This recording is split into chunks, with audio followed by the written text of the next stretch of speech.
CIT की smart class में आप सभी का स्वागत है। और अकाउंटिंग की इस क्लास में आज हम पढ़ने वाले हैं टाइप्स ऑफ अकाउंट्स के बारे में। देखिए, कल भी मैंने आपको टाइप्स ऑफ अकाउंट्स के बारे में बताया था, जो मैंने क्लियर नहीं कर पाया था, लेकिन आज की क्लास में आपको टाइप्स ऑफ अकाउंट के बारे में जानना है।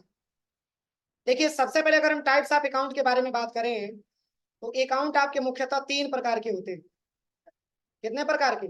तीन प्रकार के होते हैं, जिसमें कि पहला आपका अकाउंट लिखा हुआ है पर्सनल अकाउंट, इसके बाद से आता है रियल अकाउंट, और इसके बाद से आता है नॉमिनल अकाउंट। अगर हम पर्सनल अकाउंट के बारे में बात करें तो पर्सनल अकाउंट को हिंदी में बोला जाता है व्यक्तिगत खाता। व्यक्तिगत खाता। और इसमें बताया जा रहा है कि पर्सनल अकाउंट उस व्यक्ति के साथ उसकी घरेलू होम बिजनेस डीलिंग से संबंधित होता है, और यह अकाउंट नेचुरल पर्सन, इंडिविजुअल, किसी फर्म या कंपनी आदि का हो सकता है। और यदि एक व्यक्ति बिजनेस से कुछ प्राप्त करता है, रिसीव एनीथिंग, तो वह रिसीवर कहलाएगा, और बिजनेस में उसका अकाउंट क्या होगा? डेबिट होगा। मतलब इसमें बताया जा रहा है, इसमें मात्र जो है चार प्रकार के खाते बनाए जाते हैं। वो किसी व्यक्ति के नाम से संबंधित हो, या किसी फर्म के नाम से संबंधित हो, या किसी कंपनी के नाम से संबंधित हो, या किसी बैंक के नाम से संबंधित हो। ये चार प्रकार के खाते बनाए जाते हैं। किसमें? पर्सनल अकाउंट में। और पर्सनल अकाउंट का गोल्डन रूल ये कहता है कि अगर हमारे बिजनेस से कुछ प्राप्त कर रहा है तो उसको हम रिसीवर बोलेंगे, और रिसीवर का नेचर हमारा क्या होता है? डेबिट होता है। रिसीवर है तो प्राप्त करता है, पाने वाला है, तो पाने वाले को डेबिट किया जाता है। किस नेचर से? पर्सनल अकाउंट के नेचर से। इसके बाद से इसमें जो बताया जा रहा है कि यदि एक व्यक्ति बिजनेस को कुछ देता है, अभी तो पाने की बात मैंने बोला था, अब ऐसा ऑप्शन आता है कि यदि कोई ऐसा व्यक्ति है जो बिजनेस को कुछ देता है, तो क्या देने वाले को हम गीवर बोल सकते हैं? तो गीवर का नेचर हमारा क्रेडिट होता है। क्या होता है? क्रेडिट होता है। आप ये समझिए कि पर्सनल अकाउंट में पाने वाला को डेबिट और देने वाले को क्रेडिट किया जाए। कोई दिक्कत? इसमें चार प्रकार के अकाउंट आपके आते हैं। किसी व्यक्ति के नाम से संबंधित खाते बनाए जाएंगे, किसी फर्म से संबंधित खाते बनाए जाएंगे, किसी बैंक से संबंधित खाते बनाए जाएंगे, और मतलब किसी कंपनी के नाम से संबंधित खाते बनाए जाएंगे। अब चलिए, अब इसके बाद से आता है रियल अकाउंट, और रियल अकाउंट का मतलब होता है वास्तविक खाता। और इसमें बताया जा रहा है कि इसके अंतर्गत वे सभी अकाउंट आते हैं जो किसी एसेट्स से संबंधित होते हैं। और एसेट्स है क्या? जो अस्थायी या अस्थायी रूप से हमारे व्यापार को चलाने में मदद करती है, वही हमारे व्यापार का एसेट्स कहलाता है। तो जैसे कि यहाँ पे बताया जा रहा है कि ये सब, इसके अंतर्गत वे सभी अकाउंट आते हैं जो किसी एसेट्स से संबंधित होते हैं। और यदि एसेट्स हमारे बिजनेस में आता है तो उसको हम डेबिट करते हैं, अगर हमारे बिजनेस से जाता है तो उसको हम क्रेडिट करते हैं।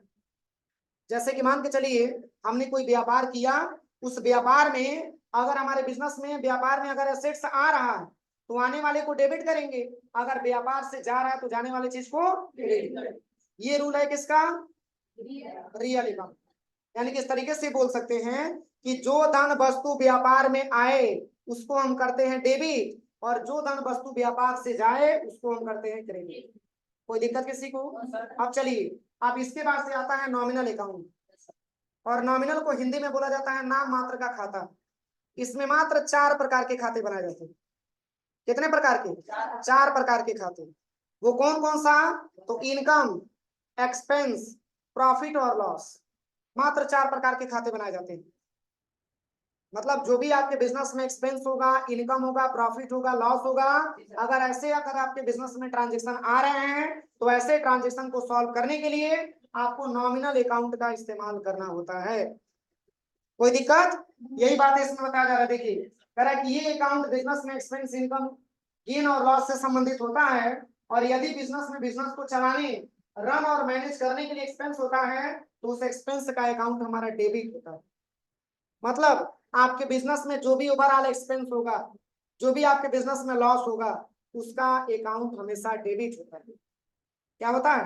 डेबिट होता है। आपके बिजनेस में जो भी खर्चे होंगे, जो भी हानियां होंगी, उसका नेचर हमेशा डेबिट होता है नॉमिनल के हिसाब से। गेन का मतलब किसी चीज को प्राप्त करना, प्रॉफिट पाना, वही चीज है। समझ में आ रहा है ना? ये सब मैंने पढ़ाया है। गेन आगे क्वेश्चन, सर गेन क्या होता है, इसके पहले सब मैंने पढ़ाया है। गेन मैंने पढ़ाया है। अब बताइए, नहीं पढ़ेंगे तो यही प्रॉब्लम आएगी, तो सर गेन के बारे में बताइए। तो गेन को कैसे एक्सप्लेन करेंगे, कोई बताएगा?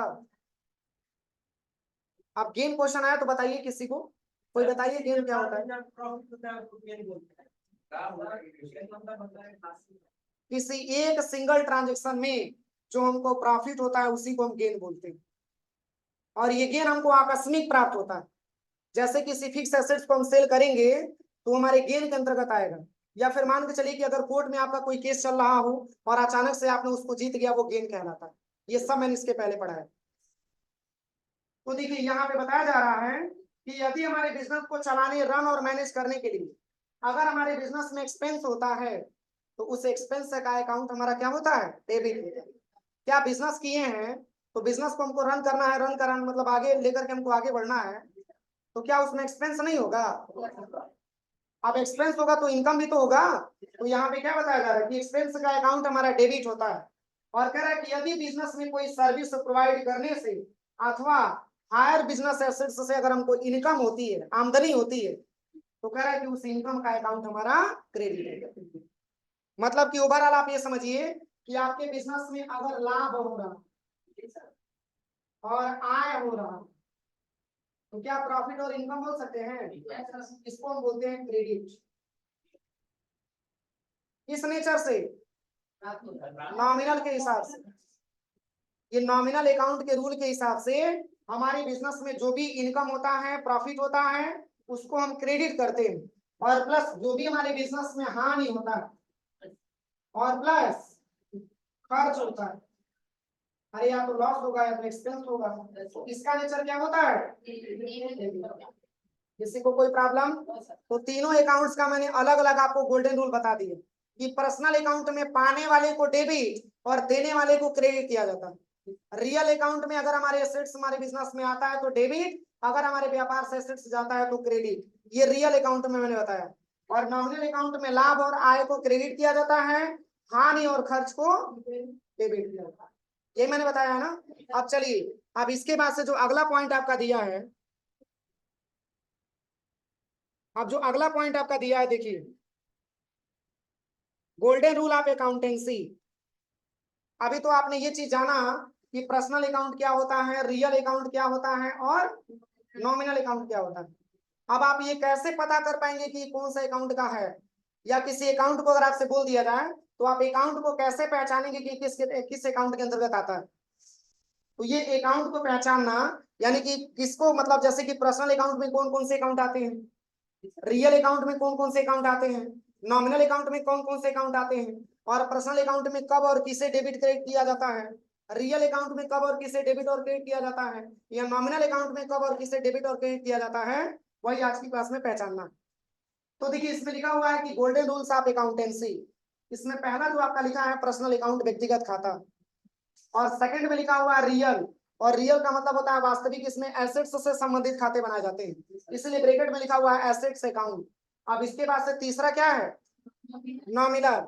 इसमें मैंने अभी आपको बताया 4 प्रकार के खाते देखिए दिया है, income, expense, profit and loss से संबंधित खाते बनाए जाते हैं। अब चलिए हम ये कैसे पहचान करेंगे कि कौन सा अकाउंट किसके अंतर्गत आता है। पता चले कि आपको बैंक अकाउंट दे दिया जाए, अब आप उसको उसमें रियल अकाउंट में आप भर देंगे, समझ में आ रहा है ना। वेजेस दे दिया जाए उसको पर्सनल में आप भर देंगे।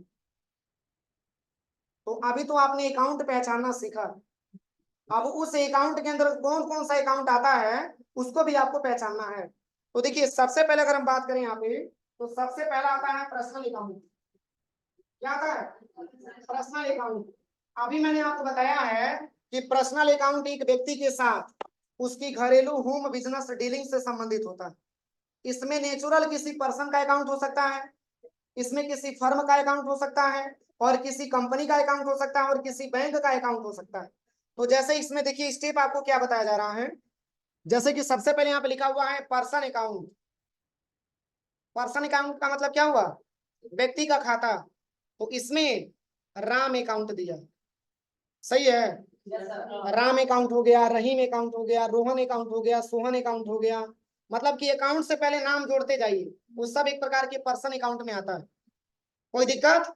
अब चलिए अगर हम इंस्टीट्यूट अकाउंट के बारे में बोले तो इंस्टीट्यूट अकाउंट भी आपका क्या है, पर्सनल अकाउंट। अरे उस इंस्टीट्यूट का कोई मालिक होगा, इसलिए पर्सनल अकाउंट में आएगा। अब चलिए अगला क्या लिखा है, फर्म अकाउंट। जैसे कि फर्म अकाउंट के बारे में बात करें तो जैसे कि एसके ट्रेडर्स एक प्रकार की फर्म है, आरके ट्रेडर्स एक प्रकार का फर्म है, रमेश ट्रेडर्स एक प्रकार का फर्म है। ऐसे फर्म का कोई मालिक होगा? तो मालिक है तो क्या है, पर्सन है, व्यक्ति है, इसलिए पर्सनल अकाउंट है। समझ में आ रहा है कि नहीं आ रहा है? चलिए इसी के साथ साथ अगर हम कंपनी अकाउंट के बारे में बात करें तो जैसे कि दिया है एचपी इंडिया प्राइवेट लिमिटेड। अगर एचपी इंडिया प्राइवेट लिमिटेड की कंपनी है तो क्या कंपनी का कोई प्रोप्राइटर होगा, कोई मालिक होगा? हमारा पर्सनल अकाउंट में आएगा। Dell India private limited, Acer India private limited, ये सब एक प्रकार के हमारी कंपनी अकाउंट होते हैं जो आता है आपके पर्सनल अकाउंट के अंतर्गत। अब कैसे पर्सनल अकाउंट है तो आप बता सकते हैं कि सर ये जो कंपनी है, कंपनी का एक प्रोप्राइटर होगा, एक मालिक होगा और संबंधित है किससे, पर्सन से, इसलिए सर हम बोल सकते हैं कि एक प्रकार का पर्सनल अकाउंट है। कोई दिक्कत है यहाँ तक? अब चलिए अब इसके बाद से आपका दिया है बैंक अकाउंट। तो बैंक अकाउंट के बारे में बात करें तो जैसे कि पीएनबी अकाउंट आपका हो गया, एसबीआई अकाउंट आपका हो गया, सीबीआई अकाउंट आपका हो गया, यूबीआई अकाउंट आपका हो गया, एचडीएफसी अकाउंट हो गया आपका। ये जितने भी बैंक का नाम आप ले लीजिए, सारे बैंक हमारे पर्सनल अकाउंट में आते हैं। कैसे और क्यों? क्योंकि पर्सनल अकाउंट के अंतर्गत इसलिए आता है क्योंकि बैंक में खाता खुलेगा तो किसी पर्सन का ही तो खुलेगा, तो पर्सन इन्वॉल्व हो गया, इसलिए पर्सनल अकाउंट हम बोल सकते हैं। कोई दिक्कत? चलिए अगला जो पॉइंट आपका दिया है ये है आपका कैपिटल अकाउंट। अब हम कैसे बोल सकते हैं कि कैपिटल अकाउंट पर्सनल अकाउंट के अंतर्गत आता है? तो देखिए जब तक ये आपको पता नहीं चलेगा कि कैपिटल होता क्या है तब तक आपको ये कंफ्यूजन बना रहेगा कि पर्सनल अकाउंट में आया कैसे। क्योंकि कैपिटल के बारे में मैंने आपको पढ़ाया था कि व्यापार के मालिक के द्वारा व्यापार में इन्वेस्ट किया गया पैसा ही उस बिजनेस का कैपिटल कहलाता है। मैंने पढ़ाया था कि नहीं पढ़ाया था? अब देखिए व्यापार में पैसा लगाने का काम प्रोप्राइटर कर रहा है, तो कैपिटल कौन लगाया, प्रोप्राइटर। तो अगर प्रोप्राइटर है तो एक प्रकार का मालिक, और मालिक है तो एक प्रकार का व्यक्ति है, और व्यक्ति है तो पर्सनल अकाउंट। कोई दिक्कत? चलिए इसके बाद से क्या होता है, ड्राइंग अकाउंट। तो ड्राइंग के बारे में मैंने आपको बताया था कि व्यापार के मालिक के द्वारा व्यापार में किया जाने वाला निजी खर्च को ही ड्राइंग कहलाता है, और ड्राइंग मालिक की पूंजी को घटाता है। हमेशा ध्यान दीजिएगा, ड्राइंग मालिक की पूंजी को घटाता है, और ड्राइंग के तौर पे मालिक अपने बिजनेस से पैसे भी ले सकता है और कोई सामान भी ले सकता है। तो ड्राइंग अगर देखा जाए तो ड्राइंग संबंधित है किससे, बिजनेस के मालिक से। क्योंकि बिजनेस का मालिक ही तो पर्सनल यूज के लिए निकाल रहा है, तो बिजनेस का मालिक है तो प्रोप्राइटर है, प्रोप्राइटर है तो पर्सन है, पर्सन का मतलब व्यक्ति, अगर व्यक्ति है तो पर्सनल अकाउंट। क्लियर हुआ? अब चलिए इसके बाद से जो आपका दिया हुआ है इसको काट लीजिएगा, ये किसी अकाउंट के अंतर्गत नहीं आता है। अब चलिए अगर हम इसके बारे में हम बात करें तो देखिए यहाँ पे क्या दिया हुआ है, सबसे पहले जो मैंने अभी आपको बताया है।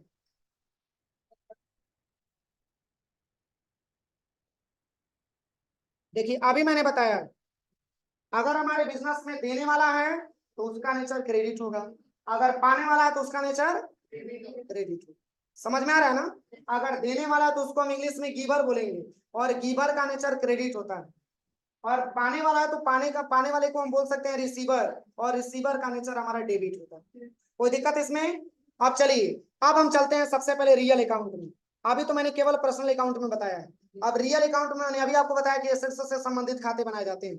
अब देखिए आपने पढ़ा है एसेट्स के बारे में, देखिए ये लैंड अकाउंट भी आपका एसेट्स है, ये बिल्डिंग अकाउंट भी आपका एसेट्स है, और ये फर्नीचर अकाउंट भी आपका एसेट्स है, और कंप्यूटर अकाउंट भी आपका एसेट्स है, और मशीनरी अकाउंट भी आपका एसेट्स है, और कैश अकाउंट भी एसेट्स है, इन्वेस्टमेंट अकाउंट भी आपका मतलब क्या है, एसेट्स है, और व्हीकल अकाउंट भी एसेट्स है, और other assets having life more than 1 year. मैंने इसके पहले भी आपको बताया था, कब, जब आपको फिक्स एसेट्स के बारे में पढ़ा रहा था कि अगर 1 साल तक हमारे बिजनेस में कोई ऐसा एसेट्स है तो उसको भी हम जो है फिक्स एसेट्स बोल सकते हैं।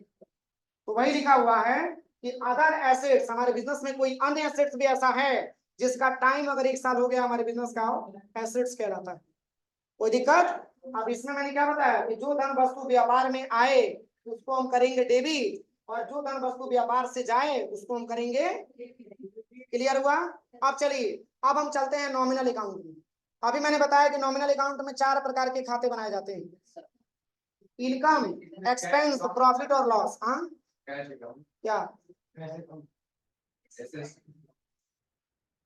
कैश अकाउंट क्या है आपका? एसेट्स है। कौन सा एसेट्स? करेंट एसेट्स है, क्योंकि हमारे बिजनेस को चलाने में मदद करता है। और एसेट्स अगर देखा जाए तो हमारे बिजनेस में कैश का बहुत बड़ा वर्क होता है, और एक प्रकार के एसेट्स के ही अंतर्गत आता है। मैंने एसेट्स पढ़ाते समय कैश का जिक्र किया था। आज आपके व्यापार में 10 लाख रुपया तो कल हो सके कि 10 रुपए भी हो सके, कल 10 रुपया तो कल हो सके कि 5,000 रुपये भी हो सके। तो ये कैश का बैलेंस घटता बढ़ता रहता है, वो एक मतलब इकट्ठा नहीं रहता। कैश को हमेशा एसेट्स के अंतर्गत रखा जाता है। हाँ, कैश अगर आएगा तो डेबिट, अगर जाएगा तो क्रेडिट। समझ रहे हैं ना? अभी नहीं क्लियर होगा, पहले इतना समझिए जितना हम बता रहे हैं। समझ में आ रहा है ना? पहले जितना बता रहे हैं उतना समझिए, इसके आगे भी बहुत सारा क्वेश्चन दिया है। ये कैसे, वो कैसे, ये सब आगे की क्वेश्चन आने वाली है आपके सामने। ये प्रॉब्लम तब तक आएगी जब तक घर से पढ़ के नहीं आएगी। ठीक है ना? आप इतना समझिए कि अगर हमारे व्यापार में कैश आ रहा है तो कैश हमारे बिजनेस का क्या है? क्रेडिट है, डेबिट है। मैंने ये पूछा है कि कैश हमारे बिजनेस का क्या है? अभी मैंने डेबिट क्रेडिट कहाँ से पूछ दिया? कैश हमारे बिजनेस के लिए एसेट्स है। आप इतना समझिए, कैश हमारे व्यापार के लिए एसेट्स है। तो अगर हमारे व्यापार में कैश आएगा तो मतलब एसेट्स आएगा तो डेबिट होगा, और अगर हमारे व्यापार से कैश जाएगा यानी कि एसेट्स जाएगा तो क्रेडिट। इतना क्लियर हुआ? अब चलिए, यहाँ पे अगर हम नॉमिनल अकाउंट के बारे में बात करें तो 4 प्रकार का अकाउंट आता है: प्रॉफिट, लॉस, इनकम और एक्सपेंस। तो देखिए, इसमें 4 प्रकार के अकाउंट में आपको समझना है कि डेबिट क्या होगा, क्रेडिट क्या होगा। अब देखिए, यहाँ पे सैलरी अकाउंट आपका दिया हुआ, बिजनेस का इनकम है कि एक्सपेंस है?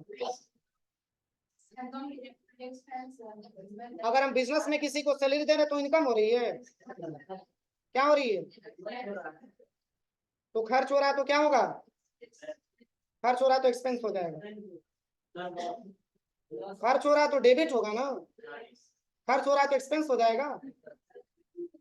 अब चलिए, इसके बाद से यहाँ पे लिखा हुआ है एडवर्टाइजमेंट अकाउंट, प्रचार प्रसार का खाता। जैसे कोई बिजनेस हम स्टार्ट करते हैं तो उसकी प्रचार प्रसार करवाते हैं, क्या वो फ्री में प्रचार प्रसार होता है? उसके बदले में पैसा देना होता है ना, तो वो भी हमारे बिजनेस का एक्सपेंस होगा, वो भी डेबिट हो जाए। इसके बाद रेंट अकाउंट, क्या हम रेंट पे करते हैं? डेबिट हो जाएगा, खर्चा है। वेजेस, मजदूरी का खाता। अब जैसे कि मान के चलिए, एक ट्रक मैंने माल मंगवा दिया, उसको खुद ही नहीं उतारेंगे, उसमें लेबर लगवाएंगे, उसका मजदूरी देंगे, तो हमारे व्यापार में इनकम है कि एक्सपेंस है? तो हमारा डेबिट हो जाए। समझ में आ रहा है कि नहीं आ रहा है? इसके बाद से आपका दिया है पोस्टेज अकाउंट, जैसे कि डाक खर्च। जैसे कि मान के चलिए, आपने देखा होगा कि कुछ बाहरी जगहों से अगर आपको माल मंगवाना होता है तो एक लेटर लेकर के फॉरवर्ड करना होता है, कुरियर करना होता है। वो डाक खर्च का खाता जो होता है वो भी हमारे एक्सपेंस के ही खाते में आते हैं। इसके बाद से क्या दिया? Interest account. तो इंटरेस्ट ले भी सकते हैं और इंटरेस्ट दे भी सकते हैं। अगर इंटरेस्ट दे रहे हैं तो इनकम होगा कि एक्सपेंस? एक्सपेंस होगा तो डेबिट हो जाएगा। इंटरेस्ट पेड बोलेंगे। अगर इंटरेस्ट पा रहे हैं तो क्या होगा? क्रेडिट हो जाएगा, एक प्रकार की इनकम हो जाएगी। समझ में आ रहा है ना? इसके बाद से लिखा हुआ है आपका परचेज अकाउंट। आप ये समझिए कि जब हम किसी सामान को परचेज करेंगे, खरीदेंगे, तो हमारा क्या होगा? खर्चा होगा कि आमदनी होगी? खर्चा होगा। तो परचेज अकाउंट को भी डेबिट में रखा जाता है क्योंकि खर्चा होता है। और वही जब हम सेल करेंगे तो इनकम होगा कि एक्सपेंस होगा? इनकम होगा तो क्रेडिट होगा। इसी के साथ साथ कमीशन अकाउंट। तो कमीशन हम दे भी सकते हैं, कमीशन हम पा भी सकते हैं। अगर कमीशन दे रहे हैं तो एक्सपेंस है, और कमीशन पा रहे हैं तो हमारा रिसीविंग। तो अगर रिसीव हो रहा है तो क्रेडिट, अगर दे रहे हैं तो डेबिट। क्लियर हुआ? तो वही चीज इसमें लिखा हुआ कि व्यय और हानि को डेबिट किया जाता है और आय और लाभ को क्रेडिट किया जाता है। इसको एक बार घर से पढ़ के आइए।